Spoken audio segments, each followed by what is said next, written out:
tecnologia SMT e SMD.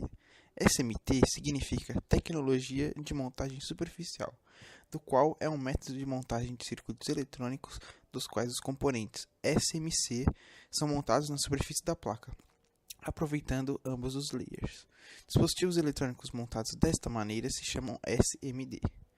Na época de 1970, era inviável fazer esse tipo de montagem, por causa dos custos, que eram muito altos. Mas, em contrapartida, a aplicação dessa tecnologia em produtos onde a miniaturização era essencial ocorria com maior frequência.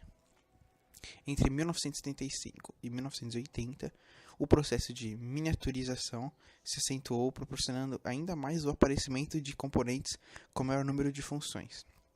Neste período, o SMD se desenvolveu rapidamente e o processo de manuseio de componentes e materiais se estabeleceu.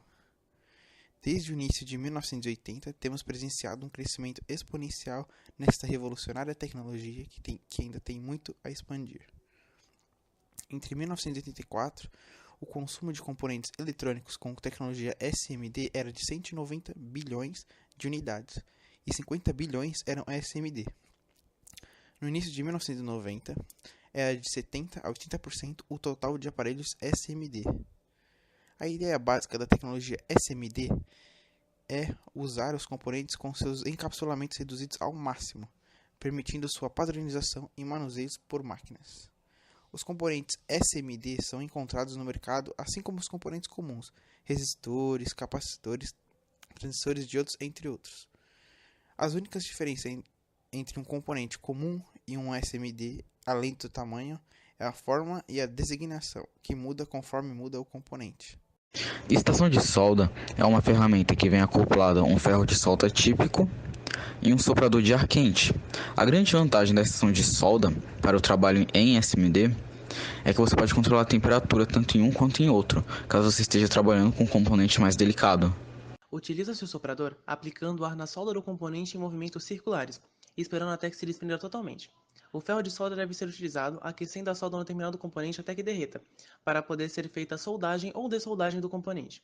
O preço médio da estação de solda está entre R$ 290 e R$ 560. O ferro com ponta chata é muito semelhante ao ferro de solda típico. A diferença é que sua ponta é chata para poder soldar vários terminais ao mesmo tempo. Ferro com ponta chata. Método de utilização. Aplica-se a solda junto à ponta, assim liquefazendo a solda mais rápido e também soldando nos lugares corretamente. Seu preço médio é de R$ 20. A pinça é uma ferramenta para o manuseamento dos componentes SMD. Já que sua ponta é bem pequena, ela facilita o uso para um manuseamento, tanto para remover, tanto para colocar em uma placa. A pinça é utilizada envolvendo o componente e puxando quando todos os pontos já estiverem dessoldados. Seu preço médio está por volta de R$ 16. A lente bancada é uma ferramenta utilizada para melhor visualização da placa ou do componente que vai ser inserido em tal placa, já que ela possui uma lente de aumento e pequenas garras para segurar a placa. Lente de bancada. Método de utilização. Prende-se o circuito nos braços da lente e se observa os componentes, soldas e afins através da lente. Seu preço médio é de R$ 35. O óculos com lente de aumento serve para melhor visualização dos componentes ou do circuito impresso na placa.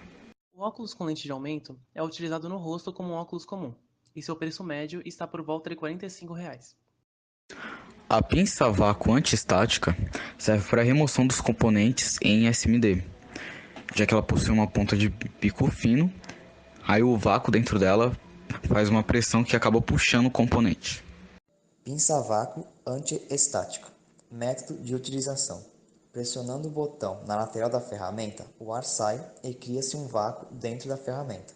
Este vácuo suga os componentes, prendendo eixos na ponta da pinça. Seu preço médio é de R$ 5. A solda utilizada é uma solda comum à base de estanho e chumbo, sendo 60/40, ou seja, 60% estanho e 40% chumbo. Essa solda pode ser usada para soldagem de alumínio, cobre e suas ligas, como latão, que é a fusão de cobre e zinco, e bronze, que é cobre e estanho, mas não servem para soldar outros metais, como o ferro. As soldas de estanho são largamente utilizadas para soldagem principalmente na eletroeletrônica e na hidráulica. A solda pode ser utilizada com o ferro de solda ou aquecedor, esquentando até que se liquefaça e permitindo a retirada ou a inserção do componente. Seu preço médio está por volta de R$ 10. O fluxo de solda é um líquido que auxilia na fusão do cobre com estanho, dando maior precisão e qualidade à solda. Fluxo de solda. Método de utilização. Como é usado em circuitos pequenos, o fluxo de solda é aplicado com uma seringa, se localizando exatamente onde eles estão. Seu preço médio é de R$ 12. Possíveis problemas na montagem de circuitos SMD. Bom, em toda tecnologia existem problemas. Na SMD não seria diferente, né? E esses problemas geralmente estão relacionados com o tamanho dos componentes, porque eles são muito pequenos.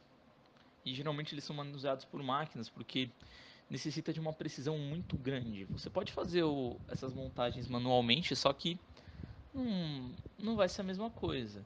Se você for trabalhar com SMD, se você for fazer as montagens manualmente, você tem que ter muita precisão, você tem que ter uma habilidade bem grande para poder executar os projetos.